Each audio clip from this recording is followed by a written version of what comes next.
So on my hand, what I'm going to do is I'm going to present to you our new makerspace at Sacred Art. My name is Cedric, and if you hear an accent, it's because I'm from France originally, so that explains some of the weird accent you're going to hear. So I work at Sacred Art. The slide is not working, JR. Something's going on. Whoa. We got slow-mo. Nice. I work at Sacred Art, where I'm the manager there, and we've created the lab about a year ago. And I'm going to tell you what happened so far. So first, we had to, I'm not sure where the slides are, I'm not sliding. I trained so hard for those 20-second things, and now it's being a minute. So what happened is that first we had to build this thing.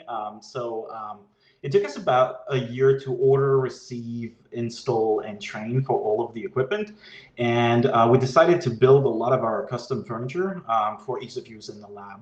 And I really love how it was the students' first experience as being a maker. So they had to build everything, and that was quite the training. So what have we done? We have an 11,000 square foot makerspace. And I'm going to give you a quick tour. This is the studio where people can bring their hands-on activities. We also have computers now for people to work on their design. Here, this is the electronics area, where in vinyl area, we offer all the traditional equipment that you'll find in the electronics area. Plus, we have a Volterra PCB machine that allows you to literally print electronic boards, which is pretty handy. And with the vinyl, it was a huge hit with our art students. So we're pretty excited to have those. This is a picture of our wet lab. So in there, we have microscopes, balances, stirrers, etc.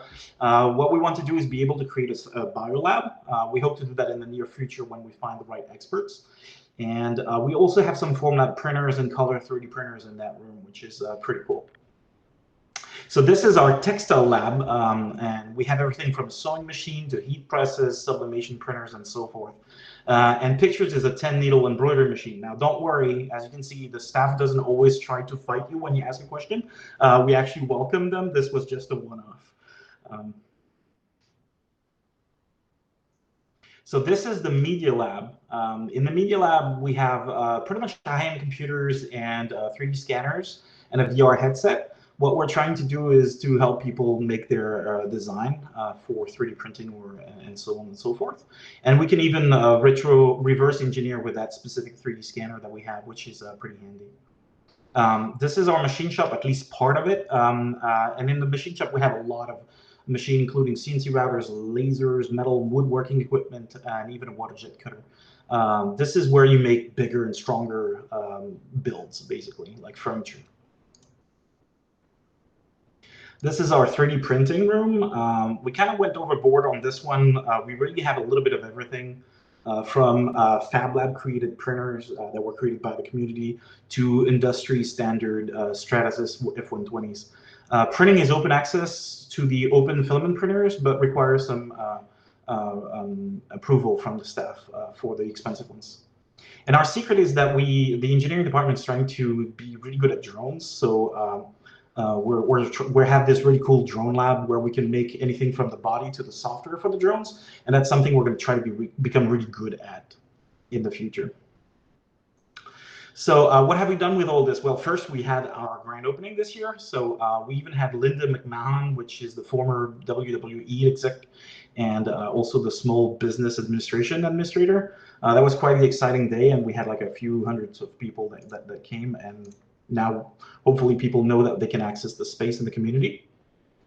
And we also hosted the Science Olympiad, which is a STEM tournament, for those who don't know, with hundreds of students from all around the Northeast that competed with each other on STEM challenges. It was pretty intense. There was about 50 challenges, different challenges throughout the day.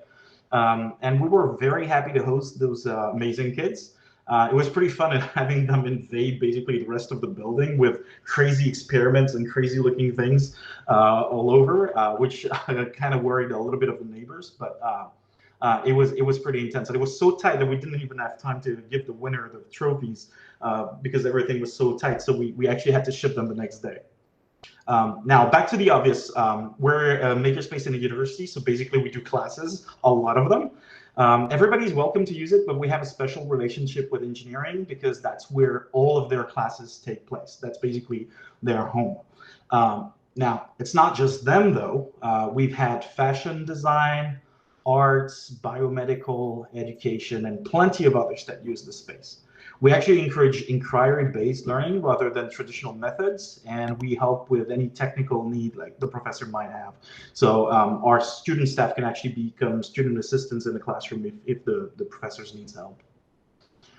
And students have started taking ownership of the space, which we welcome, and even have created their own club for the activities there. We actually work with them to offer workshops. We can actually pay them, and that's going to be the same for the community when we can resume being a community, basically. We fully intend to participate in the Maker Faire Connecticut this year, but as you know, everybody's plans have to change this year. So I am on the board, and we're looking forward to next year, but that's a perfect transition to talk about a little bit of what we did for COVID, because we were impacted like everybody else, and we tried to help. So in partnership with a lot of other spaces, we got to print PPE equipment at first, like everybody else, and they were delivered by Hackerspace Danbury, which they were just amazing with this. And with Makehaven and GR and Lior especially, we got to work on a ventilator design that is used as a last resort. Hopefully it won't be useful, but we're still working on them. Now, what else have we done? Well, we've done countless other projects that I don't have time to list here, but we're pretty proud of the robotics team that we've helped. Actually, kind of like Chris, we helped the first robotics team and they won second place, I believe. We've made anything from a button for the Christmas a tree to turn on and a lot of other things. So basically, I hope that you have a better idea of what's happening at the Idea Lab. Now, we're not opening to the community in the fall because of you know what, but we're really hoping to open to everyone as soon as we possibly can. And you'll all be welcome to use the space. We'll have community hours and so on and so forth. Obviously, right now, I cannot give you any details because, well, COVID, but I hope I'll see you there one day. Great. Well, thank you. And I'm looking forward to future collaborations. I have a question for Cedric.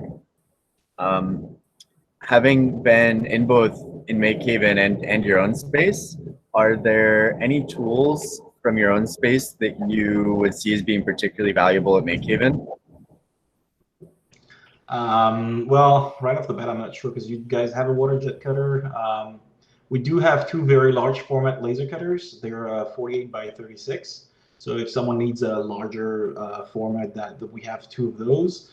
We do have CNC mill and CNC lathe. I'm not sure if you guys have that, but what else?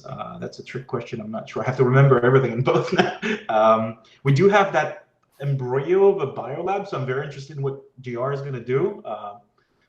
We do have access in the university, obviously, to knowledge, but as you guys probably understand, like, there's a difference between the university and the community. So we have to find people that are willing to bridge both, right? I'm not interested in just a professor teaching there. I'm interested in someone who's interested in creating a community around that. So we do have some equipment in that area. We do have some color 3D printer if that's something that you need. I would have to think about it, but basically I'm hoping that, you know, if there is a machine that we have that is not available at Makehaven, then definitely we would love to have you use it. Cool, thanks. The color printer is an SLS? No, it's actually a pretty cool technology that I didn't know before I received it. It's actually an FDM that adds a layer of printing. It's an X-Rise, if you want to look it up. It's actually pretty interesting because I used to have, back in France, I used to have this powder printer that did color that was just so annoying to use and would clog itself up every 5 seconds if you look at it wrong. This one actually seems to be pretty reliable, and the color is actually not bad at all. So yeah, it's an interesting technology. It's basically FDM. Wow. Oh, and we're gonna have the new Formlabs, the Fuse one, the nylon one. That could be a cool. That I'm expecting a lot of interesting use out of that. And then Cedric, you're at the new campus, right? Yeah, we're in the what used to be the G World headquarters. Yeah. My high school is like, I teach high school. I'm like right up the road from you. Oh, is it Barlow. Sacred Heart High School? Like, because It's Barlow. Barlow. Okay. East and If they visited, it's pretty cool. Yeah, we tried to make sure that high schools around understood that they could use the space. Most of it's free. You know, we want to make sure that high schoolers can have access to this stuff too. I think some of our kids are going to start working there, so it's really exciting.